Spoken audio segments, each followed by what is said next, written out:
Hello mga kananay, hello ka-OFW, saan man sulok ng mundo, sana'y okay kayong lahat at sana'y masaya kayo palagi araw-araw kasi ang laging masayahin ay lalong bumabata.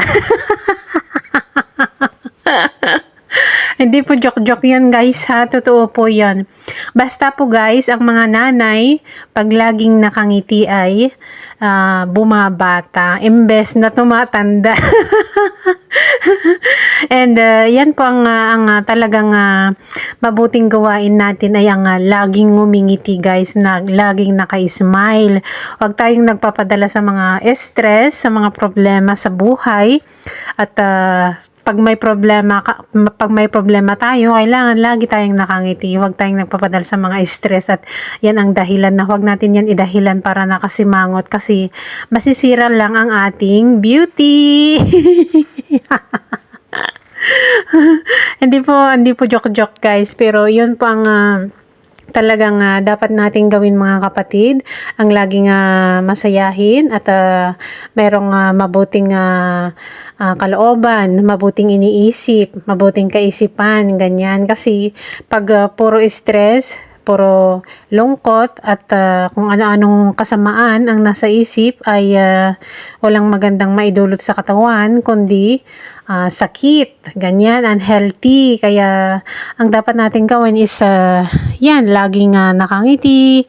Kung may time tayo, mag-exercise. Kung ano man ang naisip natin na dapat gawin na nakakatulong sa ating buhay, yan ang ating gawin. Yung kung may time tayo na makinig sa mga mabubuting aral, ganyan. Ano bang aral ang pinaka mabuti sa lahat-lahat ng aral, 'di ba? Yung makinig sa salita ng Diyos, ganyan. Bigyan natin ng time yung oras natin, yung katawan natin, yung self natin na makinig sa mga share ng mga kapatid na mga salita ng Diyos kasi yun naman talaga ang dahilan kung bakit tayo'y nabuhay, 'di ba? Kung bakit tayo'y nabubuhay is para makinig sa mga salita ng Diyos at para sumunod sa kanyang utos. Ayan po ay ayon sa ating kalooban.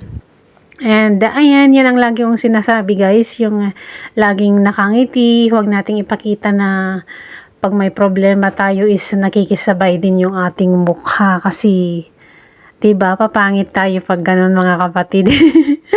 Kaya yan ang mga paulit-ulit yung mga sinasabi tuwing nag-vlogs ako, nag-video ako na mag-isa. Yung nakangiti na lang ako kahit minsan nakangiti na lang ako talaga sa harap ng camera o video. And pagkatapos may isara, ayan, kung ano-ano na naman ang mga iniisip na pangit, pero lagi kong kinokontra kasi lagi kong iniisip na may Diyos na laging nakagabay sa atin. Kaya araw-araw po yun, bawat minuto andyan siya, kaya huwag tayong makalimot sa Kanya. Kaya mga kapatid, ngiti-ngiti lang kayo pag may time, huwag malungkot. Kung may problema o nararamdaman, panalangin sa Diyos kasi yun po ang dapat gawin. Walang ibang malapitan kundi ang ating may kapal lamang. So, ayan guys, noong Friday, halos end of January to hanggang ngayon. So, na February, sobrang sobrang lamig guys, parang mas malamig pa sa Desyembre, and then makulimlim, maalikabok, ganyan.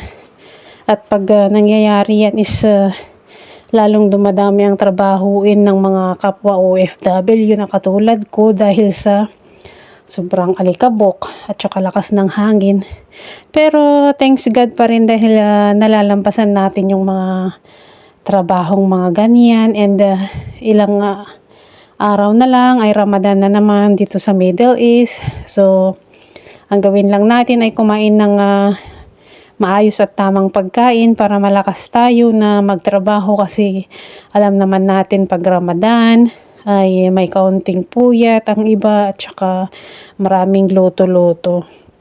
Dito naman, as usual, Parang ganun lang din ang mga nila, pagkain nila pag hindi Ramadan.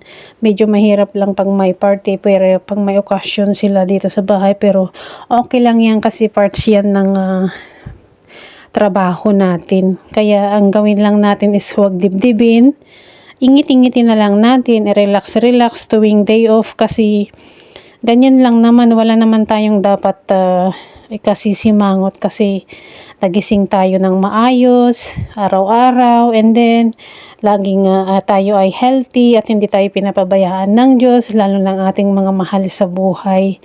Yan po ang ating pagpasalamat sa itaas at kaya tayo araw-araw din ngumiti kasi we are so blessed.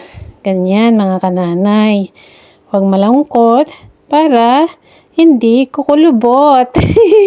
Para hindi makulubot ang mukha. Ganon. At laging mag-relax lang, laging kalma, and syempre, laging magdasal at lumapit sa itaas. Kasi yun naman talaga ang the best na dapat ginagawa natin. So, ayan, nakita nyo naman ang inyong nanay, tita. Ayan, laging nakangiti na lang kahit anong mga pinagdadaanan na dumadaan sa buhay. We think positive pa rin, guys. Huwag puro negatibo. Laging ipagdasal sa Diyos, ganyan, para